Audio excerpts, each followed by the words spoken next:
2024 के पहले कुछ राज्यों में चुनाव होने हैं और उन्हीं में से एक राज्य है कर्नाटक। कर्नाटक में बीजेपी सत्ता बचाने की जंग लड़ रही है तो कांग्रेस सत्ता पाने की कोशिशों में लगी हुई है। नया मामला यह है कि पद्मश्री से सम्मानित शाह रशीद अहमद कादरी ने पीएम मोदी की शान में कसीदे पढ़े तो विपक्ष बेफर गया। अब कर्नाटक में हिंदू मुसलमान वाली राजनीति धधकने लगी है।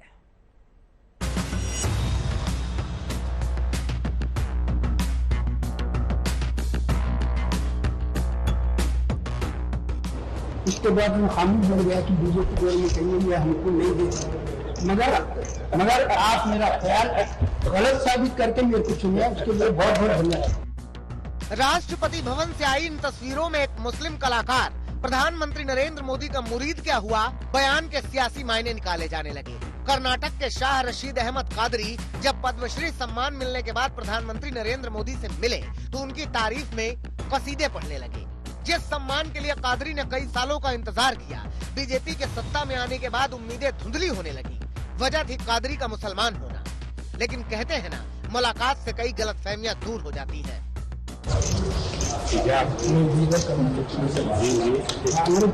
में 5 साल तक अप्लाई करा नहीं हुआ।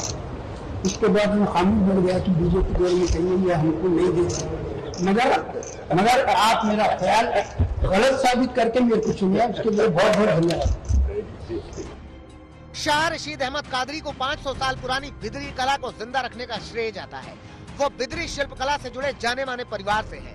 जिस कलाकार ने 12 मुल्कों में हिंद की नुमाइंदगी की हो, वो अपने ही मुल्क में दशकों से गुमनाम रहा और उनकी मेहनत को सम्मान मिला तो सियासतदानों ने धर्म के सांचे में उसे ढाल दिया।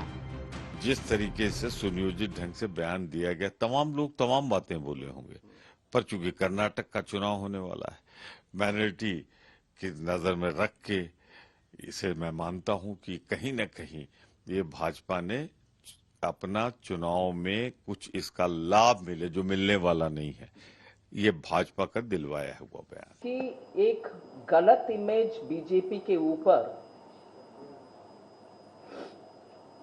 पिछले 20-25 साल में हवा खड़ा कर दिया। एक इमेज, रूमर बेस्ड इमेज, जबकि प्रधानमंत्री जी बार बार बोलते हैं सबका साथ सबका विकास, और हम सब बार बार बोलते हैं वोट बैंक पॉलिटिक्स हमारा नहीं है। हर एक नागरिक भारतीय है, चाहे वो जिस भगवान को वो प्रार्थना करते हैं, हमें फर्क नहीं पड़ता। इस सियासत की एक वजह कादरी का कर्नाटक से होना है। वो कर्नाटक जहां विधानसभा का चुनावी शंखनाद हो चुका है, करीब 1 महीने बाद मतदान है। हालांकि कादरी इस तरह की सियासत से खुद को दूर रख रहे हैं। अभी सर कर्नाटक में चुनाव भी है, आप वहीं से आते हैं, बिदर से आते हैं, तो कई बार ये भी देखा जाता है कि इस तरह के अवार्ड्स का चुनावी राजनीति पे भी असर पड़ता है। आपको लगता है कि कोई असर होने वाला है? नहीं, मैं ये पॉलिटिशियन के साथ कभी भी नहीं रहता, मेरे को कुछ भी मतलब नहीं है वो लोगों से। असर पड़ेगा या नहीं पड़ेगा मेरे को तो मालूम नहीं, और मेरे को पॉलिटिक्स से है सो ताल्लुक भी रखना नहीं है, क्योंकि मुझे बीदर के डिप्टी कमिश्नर बीदर आइकन बनाए वो, इसलिए मेरे को पॉलिटिशियन से ताल्लुक रखना नहीं है मेरे को।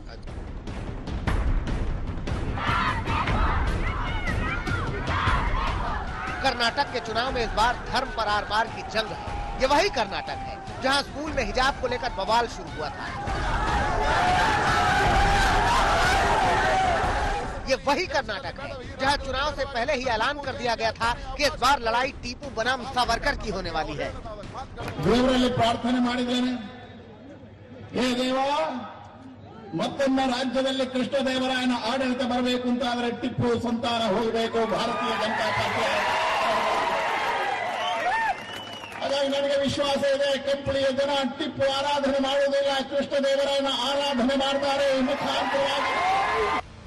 इतना ही नहीं, चुनाव से ठीक पहले बीजेपी ने राज्य में मुसलमानों को दिए जाने वाला 4% आरक्षण खत्म कर दिया है।